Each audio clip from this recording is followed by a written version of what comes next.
welcome back to my channel. So today's video I'm actually going to do a formula milk comparison video because Natalie has had to be on 3 different types of formulas, so I am going to talk about the pros and cons to each formula, what I liked, what I didn't like, and just general differences between them, similarities and things like that, and just hope that it helps any other mums out there or soon to be mums. So let's get on with it. So I exclusively breastfed Natalie for the first month of her life, then my milk supply dropped and we went on to formula milk. The formula milk that I got, which was the Aptamil #1 milk, the reason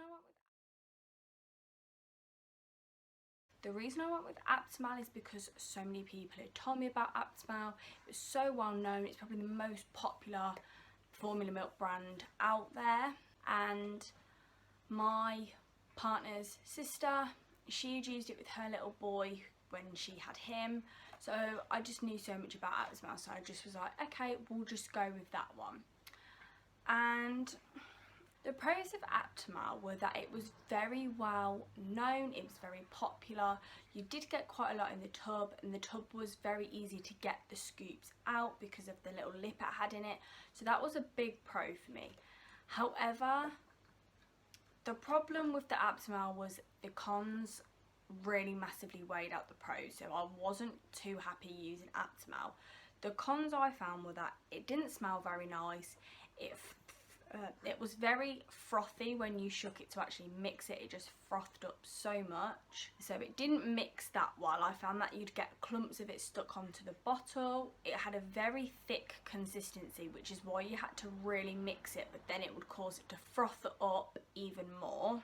And I actually found that it left a really horrible residue, so you really had to scrub the bottles when you were washing them out, because otherwise they could leave this weird milky residue. So I really didn't like Aptamil. Plus it was quite expensive. It was nearly £11 a tub, and Natalie was getting through like 1 every week or 1.5 every week, so we just couldn't afford that. So then we decided to use Mamia because I live right near Aldi, so it was really convenient for me to get it, and it was a lot cheaper. It was only £7 for Mamia, so I was really happy with that. So the pros that I found with Mamia, the first big one, it was cheaper and more convenient for me to get, and it mixed really well. It didn't froth up as much, and it smelled a lot better than the Aptamil. However, it had a very thin consistency, so then that sort of made me question about obviously her reflux, because whenever she would have the Mamia milk and how thin it was, she would throw it back up and she'd arch her back and things like that. So I did question what was going on, but I spoke to a health visitor. They recommended me getting Carabao by Cow and Gate, which was a milk thickener. We used that and it did help slightly, but not as much as I had hoped. So then obviously lockdown happened and everyone was panic buying. I was going to 3 different Aldis one night and I literally couldn't get Mamia milk anywhere, and the big problem was that we were running out. We didn't have any more milk, so if we couldn't get any milk, she wasn't going to have any. So we went to Asda to see if we could get Aptamil, and we'll just go back onto that because Mamia and Aptamil are pretty much exactly the same. They're made in the same factory and things like that, so they were very, very similar. However, we went to Asda, and of course, because Aptamil is a very well-known brand, it was completely sold out. So on the way back home, we actually stopped at Sainsbury's Local because we go past a Sainsbury's Local, and the only one they had was SMA.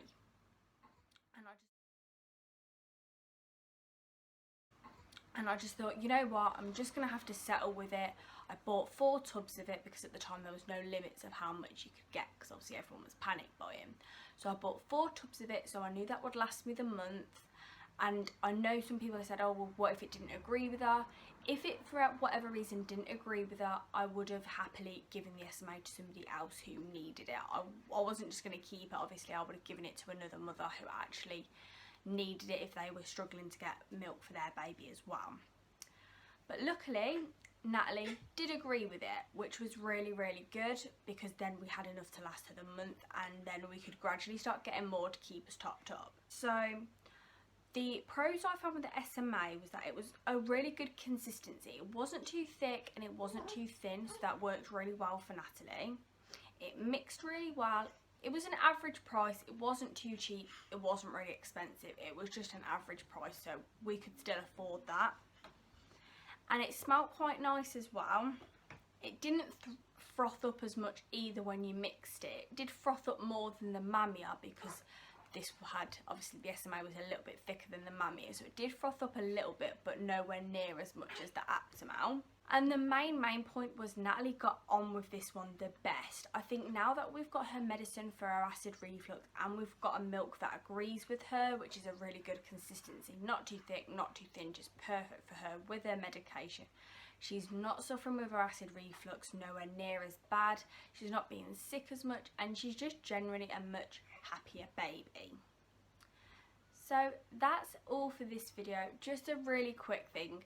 These are just the things that I have experienced with the different milk. If there's one you particularly like, so if you particularly like the Mamia or the Aptamil, then obviously don't take what I've said to heart. Take it with a pinch of salt. This is just my experience with them, and I'm just sharing them with you.